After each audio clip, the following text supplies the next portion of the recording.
All right, good morning, everyone. And I am Cindy Nellis. I'm the director of the PennWest Clarion Small Business Development Center. And we welcome you this morning to our webinar on women-owned small business certifications for government contracting. Before we get started, I will tell you that today's webinar is being recorded. We will share our slides with you as well as the recording. And a couple of housekeeping rules. If you have questions or comments for me, your host, please enter them in the chat box. If you have questions for our speakers, we'd ask that you enter them in the Q&A, and we will work really hard to make sure that those questions are answered before we finish today. And if not, of course, we will make sure those questions get answered after today's webinar. Okay. I want to give you a quick introduction about the Small Business Development Center. The Pennsylvania SBDC is an organization, statewide organization that is here with a mission to help businesses start, grow, and prosper. That is our mission. We do that through our one-on-one business consulting services that are provided at no cost and are confidential. We also do outreach through an event like today, through our seminars and our workshops, and those are delivered live, virtually, like today, as well as on demand. And so we encourage you to check out our statewide website, because our network, all the centers in our network provide training in multiple forms and on multiple topics. So that website is pasbdc.org. In addition, as a client of the Small Business Development Center, you have access to the many tools and resources that we have available. A lot of our tools focus in on databases that we purchase to provide our assistance to you, and you have access to them. A lot of those databases are used for market, industry research, financial analysis, and demographics. In addition to that, we have formed over the years many guides. We have access to forms that you may need, as well as a lot of templates that we've created to help you in your journey of entrepreneurship and small business ownership. Ultimately, we are here to help you make better business decisions. So if you're not a client of the Small Business Development Center, we encourage you to become a client, and I will be following up with additional information of how you do that. A little bit more information about the SBDC in Pennsylvania. We are made up of 15 centers, all hosted by institutions of higher education. As you can see, my center covers 10 counties throughout Northwest, North Central Pennsylvania. And if you're not located in our 10 counties, it's okay. There's no wrong door. You can connect with anybody, and we'll make sure that we get you connected with the SBDC that is in your neighborhood. We're able to provide our services at no cost because of our host institution support.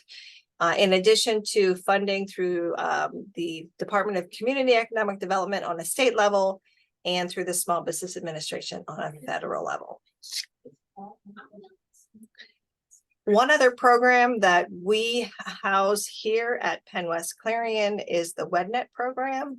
And so that stands for Workforce and Economic Development Network. In addition, Barb, who's from North Central, they are also a WEDNET partner.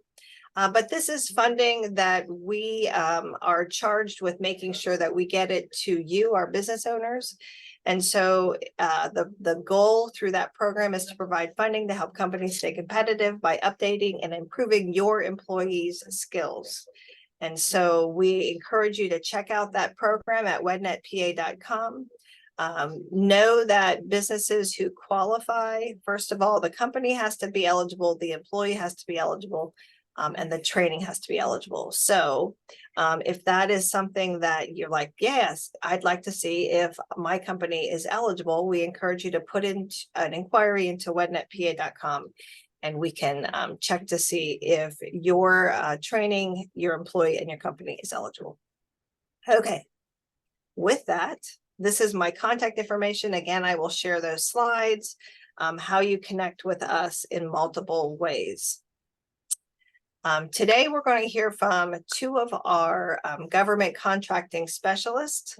Barb Brennan is with North Central, and North Central covers 10 counties.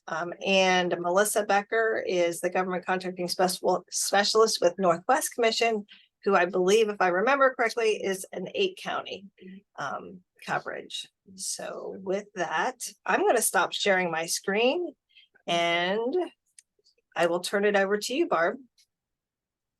Okay, thank you very much.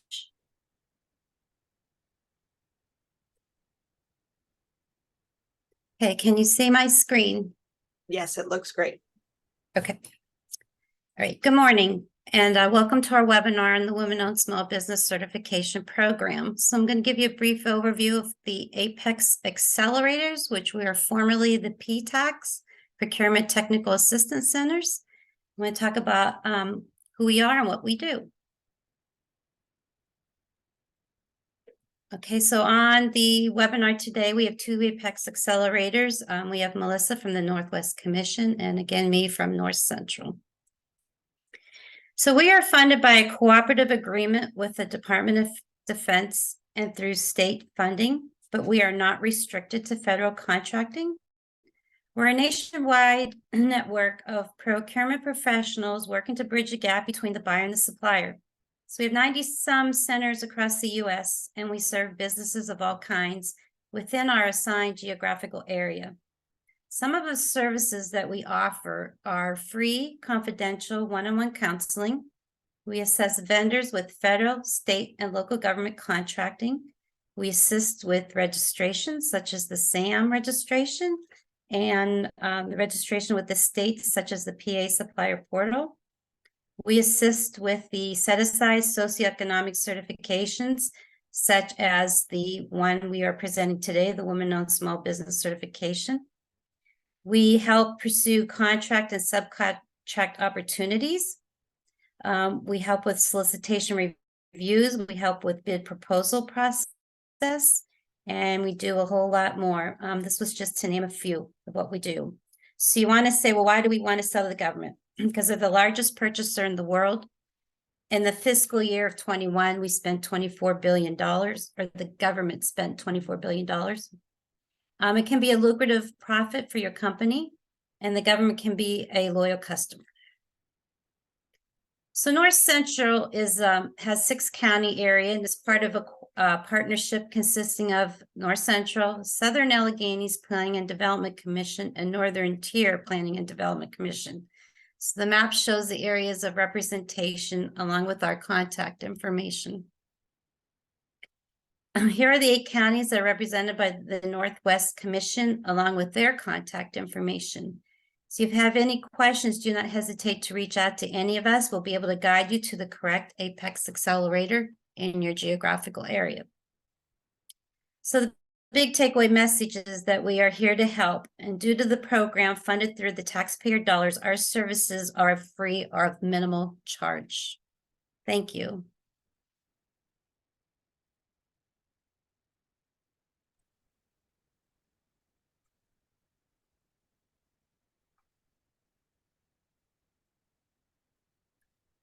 Thanks, Barb. I'm going to jump in here and share my slides so we can talk about the women-owned certifications. There we go. There we go. And is everyone seeing my slides okay? Yep, looks great, Okay. Melissa. Thank you. Thank you. All right. Hello, everybody, and welcome. Thanks for joining us today to listen and learn about women-owned small business certifications. My name is Melissa Becker. I'm the government contracting specialist here at the Northwest Commission Apex Accelerator, as Cindy said. And happy National Women's Small Business Month. That's why we're presenting today's session. And I'd like to thank the Clarion SBDC for inviting us to be a part of today's presentation. And thanks to Barb Brennan for giving that little overview of what Apex Accelerator is, who we are and what we do.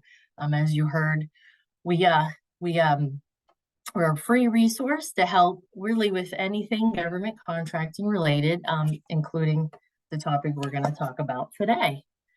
And just briefly, the Northwest Commission, where I work, a little bit more about that. And in addition to the Apex Accelerator, the Northwest Commission offers other business development programs, including international marketing, our business financing loans program, and the North Central Commission offers similar services and programs as well. So if you or another business owner may be interested in those services, please, remember that we're out here and please feel free to connect with the commission that serves your region. All right, so we're going to get into it. I'm going to just stop my video so we can just kind of focus on the session today. So, the main focus, of course, we're here to talk about understanding women-owned small business certifications. Specifically, I'm addressing it for government contracting. But I did want to make a quick note that if you're joining us today and you don't intend to ever do any government contracting, but you are interested in learning about certifications, you can still apply for these certifications. However, you're still going to approach the process as a government contractor would. So, and by far, I'm really happy we're doing this session today because this is one of the top questions or inquiries that we receive and ask for counseling on is the women-owned small business certifications. I think many people who contact our office might be a little surprised to learn when they ask that question that the answer isn't as short and direct as they may expect. And you're going to see that we have a lot to cover in the next hour. But when I'm asked about woman-owned small business certification, it turns into a longer conversation where I ask, the business owner, the business representative, why does your company want or need the certification? Perhaps a customer is asking for it, or are they asking for a specific certification, or what purpose are you hoping that certification will serve? So, of course, the way I'm addressing today's topics, we're going to cover over the next hour. I'm going to go over 3 certification programs that apply to federal and state contracting. And just a quick note, too, I like to make. When we're talking about government contracting, there are different areas or levels of government contracting. Some of you may not be aware, or maybe you are. Federal, state, and local government, they're all they're separate. So you may see some similarities between them and even some overlap at times, but each is its own market, separate areas of government contracting with different rules and regulations governing it. So I like to point that out as we go through today's session. And of course, I'm going to address and talk about eligibility requirements for the different programs and where and how to apply for certification. And as I want to be mindful of everyone's time, I may move quickly through some of the slides, but please remember a couple things. As you're going to see my slides, I kind of break the rules with PowerPoint slide layout. I've included quite a bit of information in each slide, so that way you'll take away a ready-made set of notes that you can refer back to following today's webinar. And of course, and I'll sound like a broken record, but everything that I talk about today, always know that you can contact your Apex Accelerator for more help on anything that we cover here today. So as Cindy said, of course, you're welcome to ask questions. You use the chat box, the Q&A tool. My colleagues are on the line. Barb's here, of course. I believe Aaron Ritzig, my fellow government contracting specialist at the Northwest Commission's online. And I'm not sure, but perhaps Robin Rowan, my Apex manager, may be online as well. I invite them to help me monitor the questions and also to jump in and answer those. So as time permits, I'll try to address questions, and hopefully if we have time at the end, we'll review the Q&A, open mics if we need to, or allow you time to type in questions. And if we don't have time to do that, we don't get to your question, again, please remember you can reach out. Our contact information will be provided. So here we go. The certifications I'm going to talk about today, it said there's 3 of them that I'm going to discuss. The federal government has a contracting program known as Women-Owned Small Business and Economically Disadvantaged Women-Owned Small Business. For the duration of the webinar, you may hear me just shorten that to WOSB or WOSB and EDWOSB or EDWOSB. And then after talking about the federal program, we're going to talk about the U.S. Department of Transportation's Disadvantaged Business Enterprise Program, known as DBE. This particular program is for minority-owned as well as women-owned small businesses. And then I'm going to address Pennsylvania's state contracting program known as Small Diverse Business, or SDB. Under this program, the state recognizes several categories of diverse businesses, women-owned being one of those. So quickly in general, and I'm going to expand on all of these as we go through the program, but in general, you can safe to assume eligibility requirements for all of these programs. Of course, you got to be small, right? It's a small business program. And then there's the ownership and control aspects. For being small, what that means on the federal side, the federal WOSB and EDWOSB programs, those are based on a company's NAICS codes and the size standards associated with those NAICS codes. NAICS codes are North American Industry Classification System codes, NAICS for short. The SBA has determined size thresholds for every NAICS code. So you determine your own NAICS codes. No one tells you what your codes are but you, and those are based on your company's capabilities, the products and services you offer. There is no certification on the federal level for being small. It's simply based on your NAICS codes and those size thresholds. So if you are under those thresholds, you are considered small for federal contracting. Now on the state side, being small, particularly Pennsylvania is really what I'm addressing here. Other states have their own kinds of programs, which again, Apex would be happy to help you learn about those. But for today's purposes, I'm focusing on Pennsylvania state contracting. So Pennsylvania has size standards established by the Pennsylvania Department of General Services, DGS, specifically the Bureau of Diversity, Inclusion, and Small Business Opportunities. Believe it or not, we refer to them as BDSBO for short. And we'll, of course, get into that in more detail when we get to that part of the session.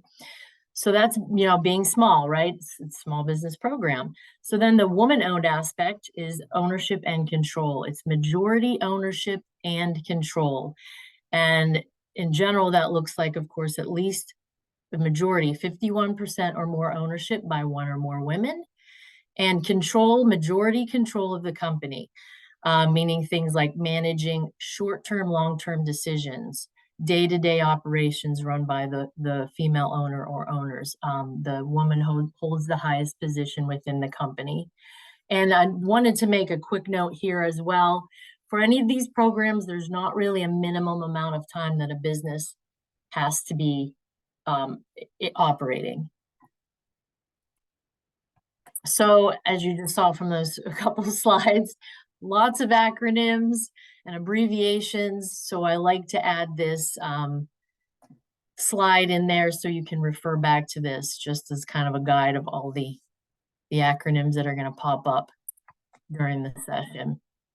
So here we go. We're going to start right in now with the federal contracting program and what that means, what that looks like, eligibility requirements. So in federal contracting, there's a program known as set-aside contracting. What this means is that an agency that has a procurement can limit competition on that contract so that only those businesses that qualify and are certified under a specific socioeconomic category can bid on it.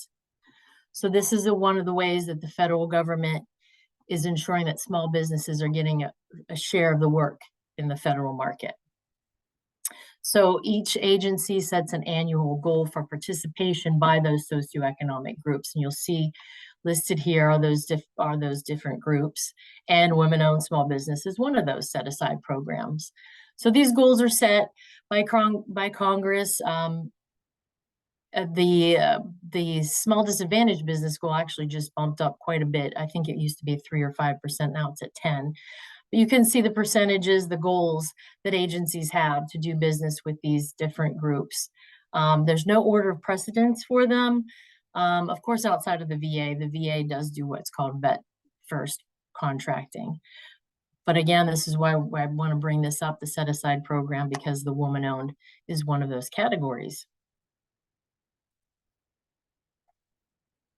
So exactly what is the WOSB or EdWOSB program? Like I said, it's this part of the set aside program in federal contracting. It also allows contracting officers to do sole source awards. And with the set aside program and sole source, it has to do with eligible NAICS codes, which I'll talk about a little bit more in a few more slides. So the eligibility requirements for this program are in the Code of Federal Regulation. That link there will take you right to that regulation. You can read in full detail everything I'm going to touch on here. And the SBA, the Small Business Administration, is the office that implements and administers this program. And I always have this note here, which eventually I'm going to take this away, but it was a new change in 2020. It used to be a self-certification, if any of you are familiar with that. It's no longer a self-certification for this program. It's now a full application and certification process that SBA will review. That's what we're going to get into here. And this is the site. So when we're talking about the federal WOSB and EdWOSB certification, the SBA is the one that manages that. This is the website. This is the portal that you're going to use when we talk about the application process. The WOSB.certify.sba.gov. So first, what are the eligibility requirements for woman-owned small business program, the federal woman-owned small business program? So first, any company that wants to do business with a federal agency should be registered in the System for Award Management, SAM.gov. And of course, this is something we can help businesses get through. Where Apex is very familiar with the SAM process. So I would tell you, if you're not yet registered in SAM and you're looking at doing that, feel free to reach out to us for some assistance. We'll give you some guidance on things to prepare in advance to get ready for that registration. So you've got to be registered in SAM. So then you're going to, figure out your NAICS code. Again, something we can help you with. You determine your NAICS codes, and you've got to be a small business for those NAICS codes, as I mentioned before. And the link there, that's the resource you can refer to. That's the Small Business Size Standards by NAICS code. Those are they are either based on receipts or number of employees. If you're under those thresholds, like I said before, you are small for the NAICS code. Those numbers are in the hundreds of employees and tens of millions if for sales receipts. So they're up there. I would safe to say a vast majority, just about every client we work with in our region qualifies small, but we also work with other than small businesses, large companies. So you've got to be registered in SAM, got to be small business, you got to be for-profit, and you have to have that majority ownership and control, 51% at least, unconditionally and directly owned and controlled by one or more women who are U.S. citizens. And here I provided a little bit more of a definition on what ownership and control really means, right? It has the ownership cannot be subject to any conditions or other agreements that could cause or potentially cause ownership benefits to go to another individual. Control really means long-term decision-making, day-to-day management. The woman owner holds the highest officer position in the company. And there was also kind of limitations on outside employment. That's kind of been adjusted a bit in very recently. So you can hold outside employment if you can show and prove that you're still able to devote sufficient time and attention to the daily affairs of your business. And of course, the company has to have a place of business in the US and operate primarily within the US, or make significant contributions to US economy through taxes or use of American products, materials, and labor, excuse me. So that's the woman-owned small business eligibility requirements. And I'm going to talk about economically disadvantaged woman-owned small business, EDWOSB, EDWOSB. So EDWOSB is a subset of woman-owned. So under the EDWOSB program, the determination of whether an individual is economically disadvantaged requires an evaluation of assets, net worth, and personal income. And we're going to talk about that here, but we like to point this out. So if you get certified as EDWOSB, you are automatically a woman-owned small business as well. So the eligibility requirements for the EDWOSB program. Excuse me. So you still have to meet all the requirements of the WOSB program, of course, but then they look at the economic disadvantage aspect, being owned and controlled by one or more women, each with a personal net worth that does not exceed $850,000. I like to make a note here. Personal net worth excludes ownership interest in your business and equity interest in your primary personal residence. So in addition to that, average adjusted gross income for 3 years is 400,000 or less, and 6.5 million or less in business assets. Those numbers actually were just recently bumped up.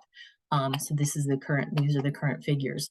And like I mentioned before, everything's based on regulations and laws, 13 CFR, the Code of Federal Regulations. That link can take you right into, much more detail on the bullet points here. And in addition, the WOSB program has a nice tool. If you visit the link there, it's an assessment. It'll go through some questions that you'll answer, and can let you know if you qualify for the WOSB or EDWOSB programs. So earlier I noted NAICS codes and how those relate to this WOSB federal contracting set-aside program. So some of the unique aspects of this federal program. Not all NAICS codes are authorized for use under the WOSB and EDWOSB set-aside programs. So there are separate NAICS codes authorized for each of those programs. And if you're interested in taking advantage of that, the potential benefit of being able to bid, having the certification so you can bid on the set-aside programs, you need to determine whether or not your NAICS codes are eligible under those programs. So that the link I'm providing there leads to that list of NAICS codes. There are hundreds of NAICS codes on the list. There's over 360 WOSB NAICS codes, and I think about maybe 80 to 100 NAICS codes for EDWOSB. So that's something to keep in mind if you intend to get this certification so you can pursue the set-asides. That's where your NAICS codes will be important. Additionally, again, in order to participate in the federal contracting set-aside program, you have to take action in that portal, that website, and do your certification application and certification through the WOSB.certify.sba.gov site. And there's my note again reminding everyone there's no longer a self-certification. You go through the full process, provide documentation, answer the questions, give information, and then it's reviewed and you would be accepted or not. So once you are approved as either WOSB or EDWOSB, That status is shown in your Dynamic Small Business Search profile. And briefly, what DSBS is, Dynamic Small Business Search, that is linked to your company's registration in System for Award Management. So in the Dynamic Small Business Search, that is an SBA database. They're the only ones that can kind of check the box if you've been approved for any of their certifications. So that's kind of a official place that somebody could check that you have whatever certification that comes from SBA. If you're saying you have it and you have your letter, you can show them. They can also see in your DSBS profile that you are certified. So when we're thinking about everything we've talked about here for the federal WOSB and EDWOSB program, you want to think about, are you wanting that certification to go after those set-asides? If not, that's fine. You can still apply for the program and get the certification. You just, based on your NAICS code, you may or may not be eligible to bid on the set-asides. Are you looking to get that certification for subcontracting? Do you want it for other things outside of federal contracting? So things to keep in mind, and talk to your Apex counselor about if if this is a certification you're wanting to go after.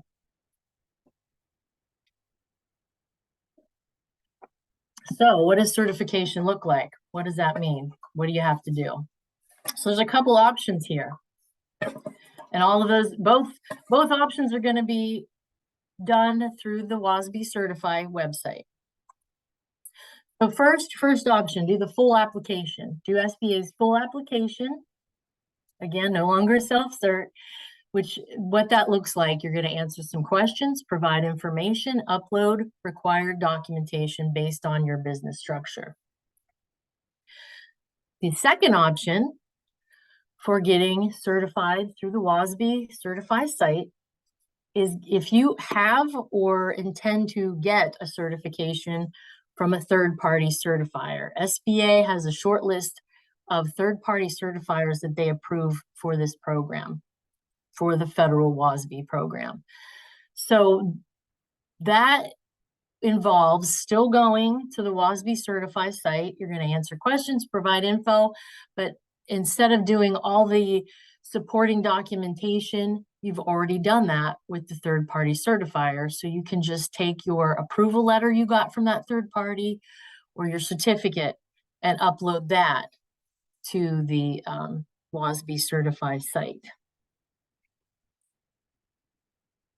So I'm going to break it down a little bit more detail here for you all. What it looks like completing this process in the WOSB Certify website, in that portal.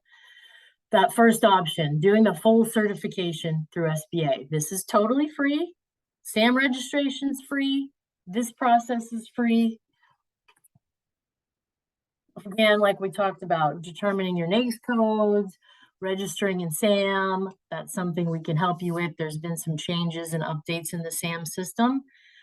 I would encourage you definitely reach out to us or whichever Apex Accelerator serves your area to help you through the SAM registration. Once you're through with that, I would always suggest then let's get prepared on what you need to have put together. What supporting documentations are you going to have to upload to the system? And like I said, SBA, that website, the WOSB portal, lots of good resources on there. That link takes you right to the list of documentation that you would want to have ready. So I would suggest you do that. Then when you're ready to go from there, you're going to go to the WOSB site where you're going to create your SBA account. Then you're going to sign in to that SBA portal using your login.gov credentials, which is something you create when you do your SAM registration. You claim your business in that WOSB portal. Then you're going to complete the application, upload the documentation. That's going to be reviewed by SBA. Then in your SAM registration, if any of you all are familiar with the SAM registration, there's a place where you can check a box that asks if you're woman-owned or if you're a woman-owned small business. So you can select that box WOSB and SAM. And as I mentioned, once you're registered or approved by the SBA, you're also going to see that certification noted in your DSBS profile. This program has a 3-year renewal. The EdWOSB and the WOSB program both have 3-year renewal on them. And they'll send you notification in time so that you can get in there a little early if you want to get the renewal submitted. You also will want to keep your SAM registration maintained and active so that your DSBS profile is updated and active and always showing that you have your certification as well. Here's some very nice resources available from the SBA. They do Welcome to WOSB webinars regularly. That link takes you there. You can choose dates and register. There's a nice knowledge base full of information and resources on the WOSB site. And one of those resources is the user guide, step-by-step guide through the process. And here's where you would start that process. Like I said, you visit the WOSB site, you're going to hit get started or log in. And that's where you would do your login.gov credentials, sign in, claim your business, and start the process. That second option of if you have a third-party certification from one of the approved third-party certifiers, TPCs, or if you would prefer to go that route, in general, it's going to look similar. You're going to get your determine your NAICS codes, get ready, get your SAM registration done. Then you're going to go through the application and review process with one of those approved third-party certifiers. The list is here, those 4 organizations, if you wish to pursue those. I would tell you this option, there's fees involved because those organizations probably will have you either a fee for the certification they do, or they have a membership fee that you're going to pay annually. And part of the membership is you get the certification from them. All of them, except for WBENC, Women's Business Enterprise National Council, will do the EdWOSB in addition to WOSB certification. And I also wanted to note in the previous slide about the EdWOSB eligibility requirements. If you are part of the 8A program that's run by SBA or interested in applying for that, you can use your 8A letter, just upload that and show that you qualify for EdWOSB as well. So again, you're going to create the SBA account. You're going to complete the information on that WOSB Certify site, but this time you won't be needing to do all of those supporting documents for your business based on your business structure. You already did that with the third-party certifier. So you're just simply going to take your certificate or approval letter from one of those 4 organizations there and upload that to the WOSB Certify site. And then again, you can choose that WOSB selection in your SAM registration. This also is a 3-year renewal. So just quickly, I like to let folks know that if you do go for one of those third-party certifiers, make sure if they have different levels of certification. Specifically, when you're going after the federal WOSB program, make sure you're getting that level of certification. I know, for example, WBENC has the WBE certification and the federal WOSB certification. So you want to make sure you're getting the federal WOSB certification so you can upload that to the WOSB Certify site and be eligible for the federal WOSB EdWOSB program. So I'm just going to jump ahead here because I want to be mindful of time. We still have 2 more programs to cover quickly.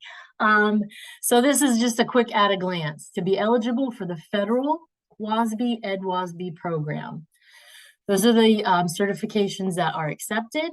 No matter which one of those you do, you still have to go to the SBA's WOSB.certify site and upload, complete the application and or upload all your supporting documents or the certificate from the third-party certifier or your 8A program letter.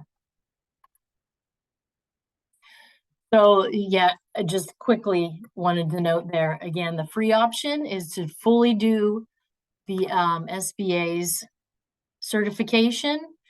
Or if you prefer, you may just want to go through one of those other groups there, the TPCs, the third-party certifiers.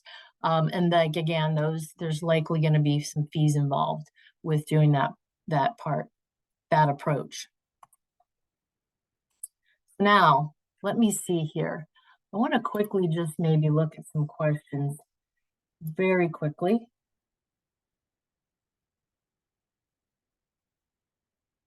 And we will be sharing the slides, like Cindy said, and the recording, so you can refer back to all this. Can nonprofits do government contracts? You can, but you don't qualify as small. Nonprofit organizations don't qualify as small businesses. And I see Aaron answered that. Thanks, Aaron, for addressing that question. Okay, so we're going to jump ahead now and continue on. So that's the federal program we just talked about, the federal WOSB WOSB set-aside program. So now I'm moving on to a different certification. This one, it has to do with contracting and subcontracting on U.S. Department of Transportation funded contracts.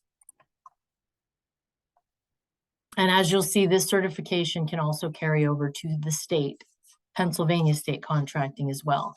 So U.S. Department of Transportation's DBE, Disadvantaged Business Enterprise Program. This is a program for minority business enterprises and women business enterprises to get certification as DBEs. The rules that govern this, Code of Federal Regulations again. That link will take you to the full regulation that'll get into full detail of everything I'm just going to quickly touch on here. And like the federal program, like the federal set-aside program, DOT also establishes goals for participation by DBEs on Department of Transportation assisted contracts. So there you will see DBE goals or subcontracting or prime contracting goals set for this program. The DBE program requires that recipients of federal assistance participate in a statewide United Certification Program, the UCP program. That's where you get certified as a DBE. UCP is a one-stop certification program. So you get certified in the state, first where the state where your company is located. And then if you were interested in getting UCP for other states, you still do their application form, but there will not, some of the things are, you don't need to do like a site visit and all of that again. UCP is recognized across the country, but you do start with the state where your company is located. This is a free certification for DBEs. And when you look at the application, there are also questions specific to airport concessionaire, disadvantaged business enterprises, ACDBEs as well. But really, we're focusing on the DBE aspect of this program today. There's a database of certified DBEs where your company would be listed when you get this certification. And as I said, first-time applicants, you're going to complete and submit your application and supporting documents to the UCP certifying agency in your home state where your company is located.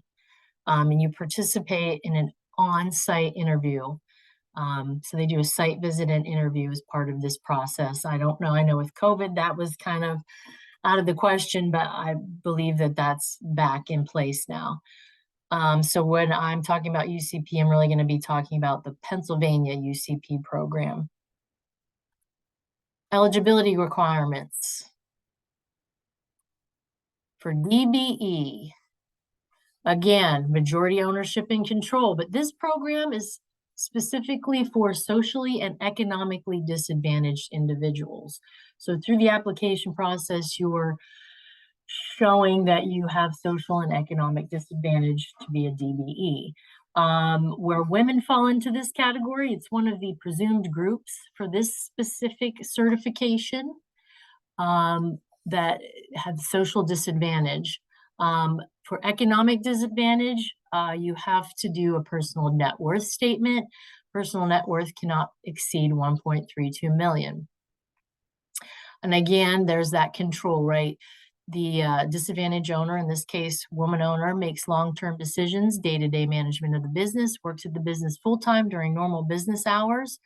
And all of these applications are reviewed case by case. So maybe, again, like if you have the outside employment, if you can argue the case that you still are dedicating sufficient amount of time to your business and having majority control, that would be, they would consider that. So continuing with the eligibility requirements, company must be for-profit business. The owners, U.S. citizens, are lawfully admitted permanent residents of the U.S. And again, you got to be small because this is a small business program. You got to be small for your NAICS codes. Cannot exceed 30.4 million in gross annual receipts. So there's a little more definition on what that is at that link that I'm providing there. And then that last bullet is leads to more on the regulations as well. More detail on all the bullet points there on the eligibility requirements. So what does it look like to go after the Pennsylvania Unified Certification Program, PAUCP certification? So again, as I stated, first you're going to certify in the state where your business is located. Then you can apply for UCP in other states. Same application process, but you will not necessarily have to do a site visit in some of those interview questions. The portal for this, the online application, is done through PAUCP website. There's the link to it. You can also access it through that second link I have there. It's a PennDOT site that will lead you to the PAUCP application. So that's what that site looks like, the PAUCP link. This is where you would start the online application process. So what does that online submission look like? So when you get to that site, there are 5 certifying agencies you can choose from. You select which one you want to send your application to. They're all equal in the eyes of the DBE program. We typically suggest, as we're based in Western PA, maybe a good idea to choose one of those certifying agencies closer to, our area, based in Western PA, just for the simple fact of the scheduling that site visit aspect of the review process. So when you select your certifying agency from that PAUCP site. A little tip, when you do that, you're going to get a pop-up window, and there's going to be a link to a user manual that I suggest you capture that. Nice guide you can follow. So you get into the process, you're on the online application. There's going to be a lot of questions to answer, information to provide.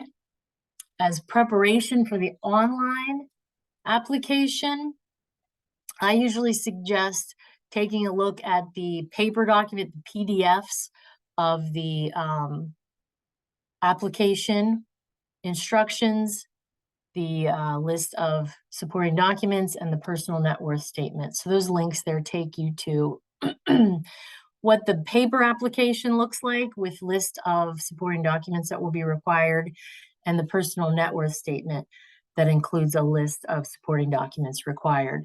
I think, though, the PDFs may be a little outdated from what the online application is, but it's still a good prep so you can see what you're going to be asked for when you get onto the online. Plus, I would always suggest prepare that paperwork, all that supporting documentation, get that all together first before you sit down to go and do the application online.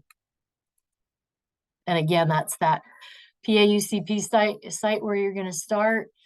You can see where that database I mentioned when DBE firms are certified, you are put in that database. That's where people can search for you, and you can look your own company name up there. Trainings and events they offer. I looked at that just the other day. There's nothing in there, but definitely a resource I would keep an eye on. So, that review. So once you submit your application, one of those certifying agencies there will be looking at your application and reviewing your supporting documentation. They're going to contact you for an interview and a site visit. And this is an annual review on this certification. So there's an annual affidavit that you're going to submit each year. Again, this is free. You choose which agency you want to send your DBE application to. And like I said, we kind of suggest you can choose any one of these. Again, they're all equal in the eyes of the DBE program. Allegheny County, more in our general area of PA, as well as Pittsburgh Regional Transit Authority.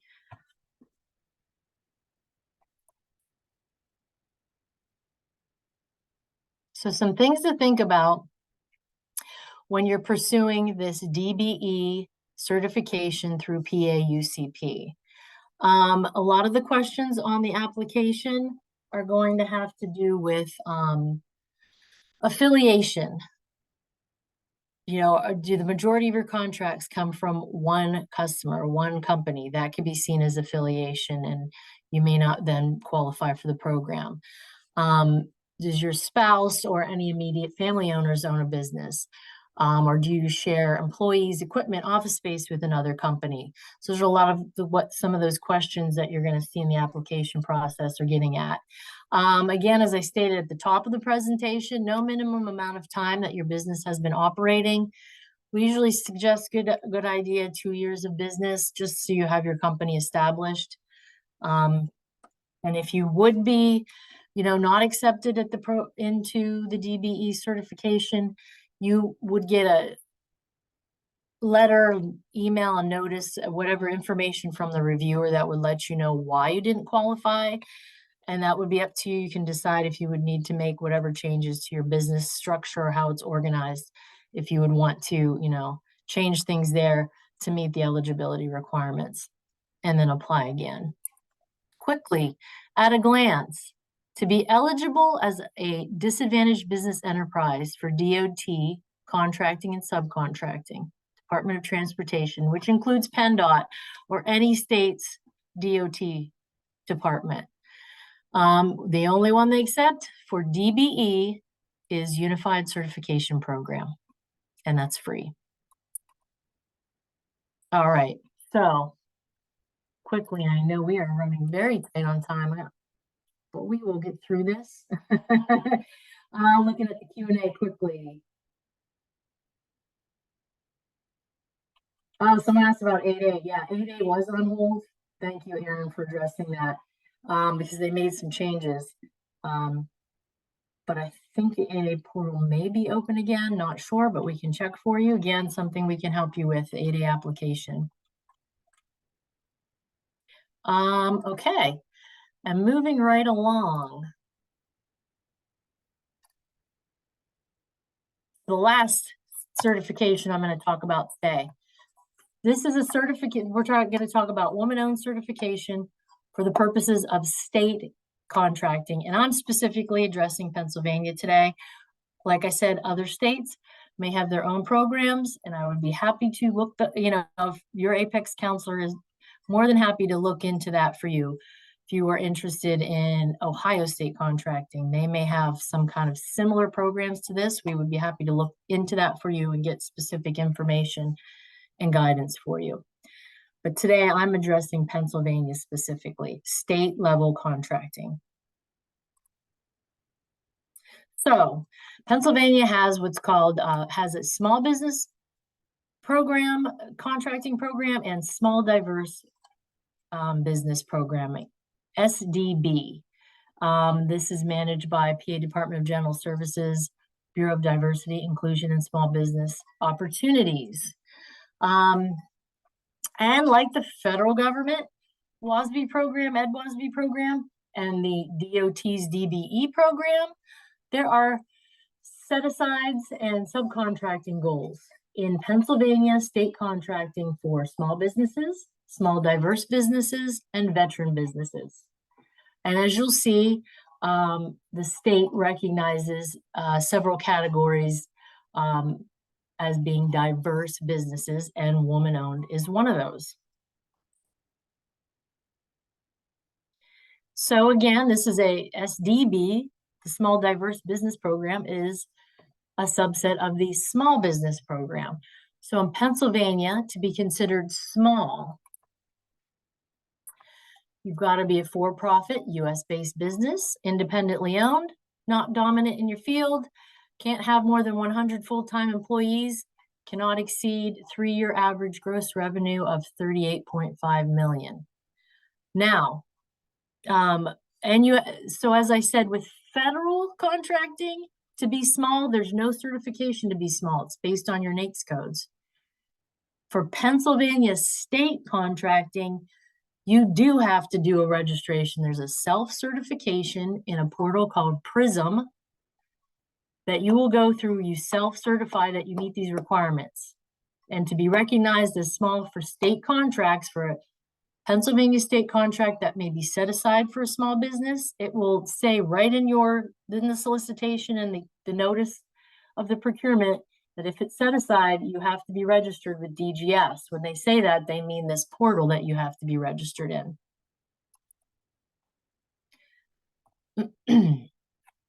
So again, more on the SDB. So when you're small, so you determine you qualify as small, you did that self-certification in the PRISM portal. The DSBO will then recognize certification from a third party for those SDB categories that I talked about. So you have to get a third-party certification from one of the approved certifiers, and you take that certification, you go to the PRISM portal and you upload that. Then you're saying, I qualify not only as small, but as small diverse. For woman-owned business, the certification options you can look at. The PAUCP, which we just talked about, right? Free process, free certification. Pennsylvania will also accept the WBENC, Women's Business Enterprise National Council's certification. And again, there's membership fees involved with that. And they also accept SBA's 8A program certification, also a free program certification from SBA. That link there takes you to more info on the SDB program specifically. Oh, and recently in the news, I just have that if anyone's interested in looking at that, Governor Shapiro made some announcements and executive orders about kind of enhancing the small business and small diverse business programs for Pennsylvania.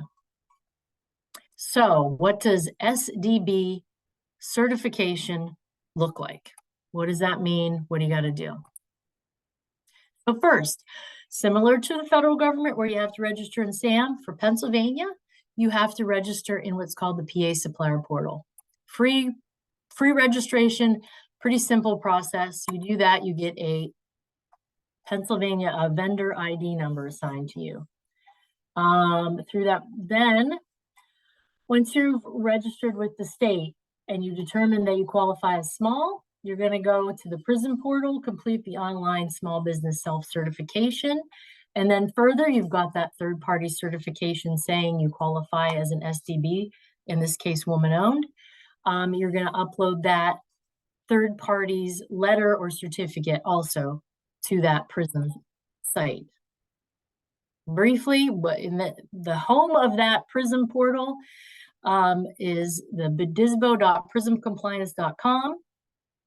When you go there, there's an option to self-certify or recertify as SB, STB, or VBE, and you're going to start the application.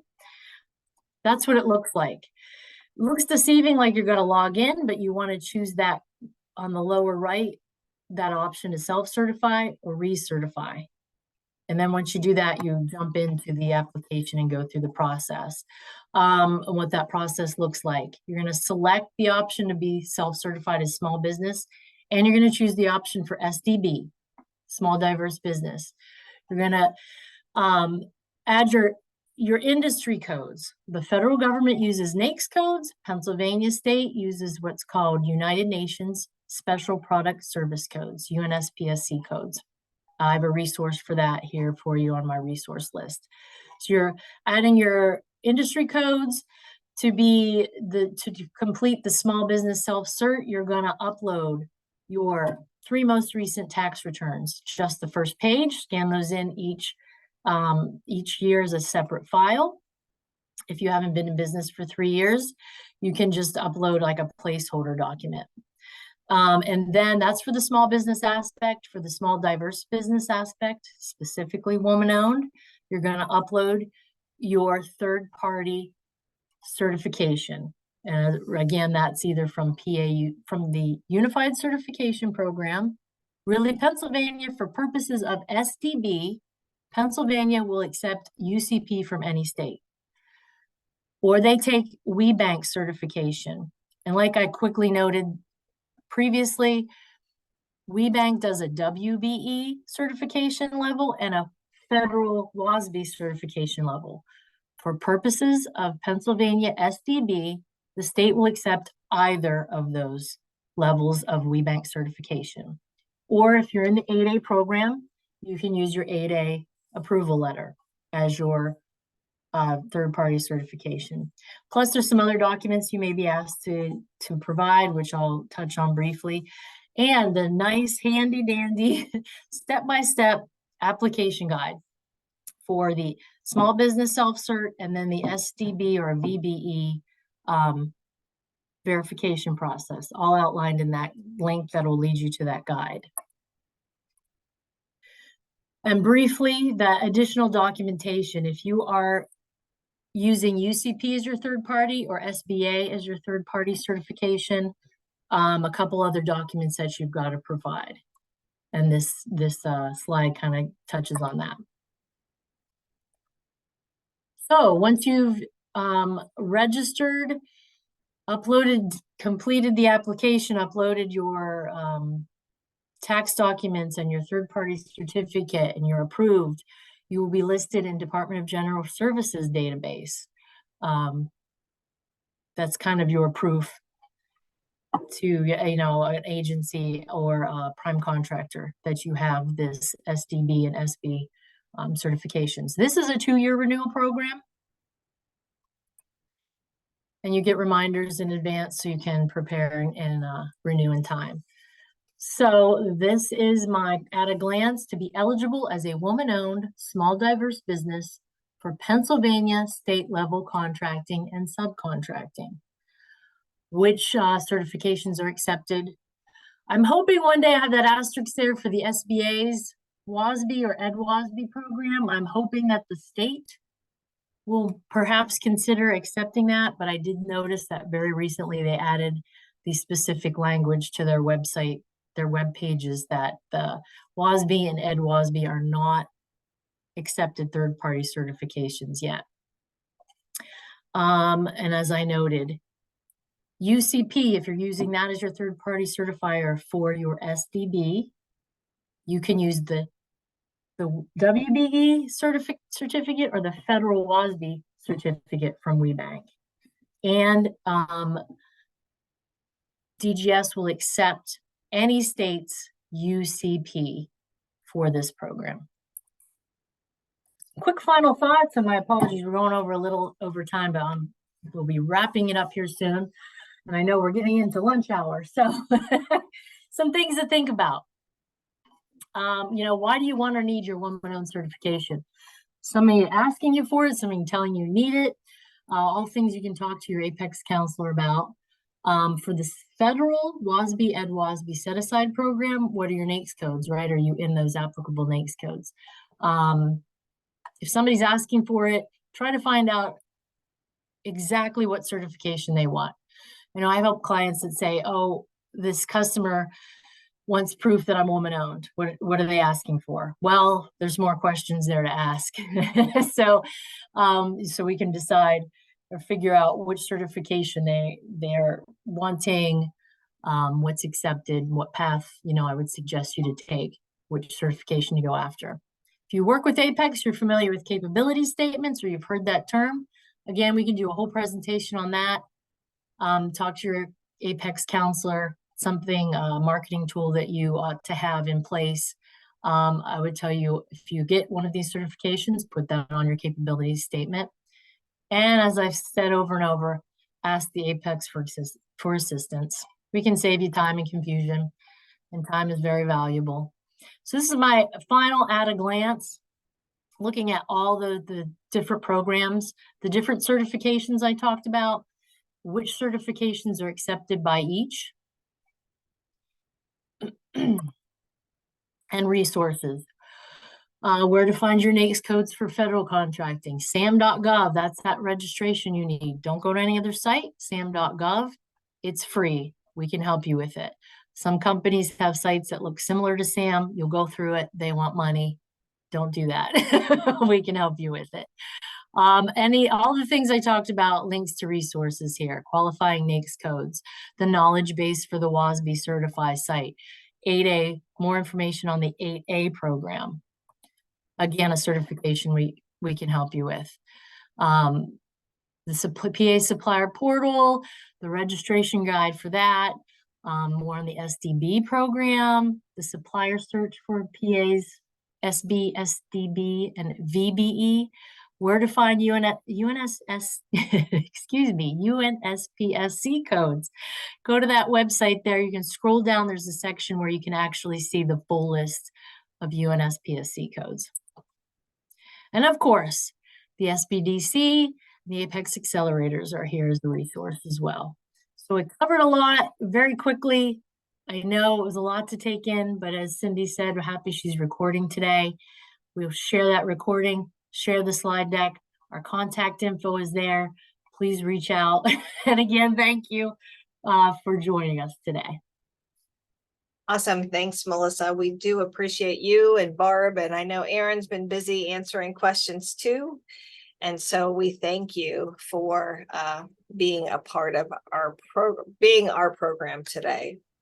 I'm going to follow up today's webinar with a survey. And so I would just ask as participants that you complete the survey, give us some good solid feedback so we can continue to bring good quality information to you on topics that you want to hear about.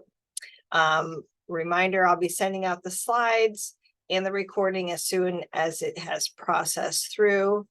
And with that, I guess I will say be on the lookout for another webinar coming up in November that focuses in on veteran small business certification. So that'll be coming. All right. Thanks, Cindy. Thanks, Melissa. Thanks, Barb. Thanks, Erin. And we will see you guys all soon. Yes. Take care. Thank you. Thank you. Bye-bye. Bye.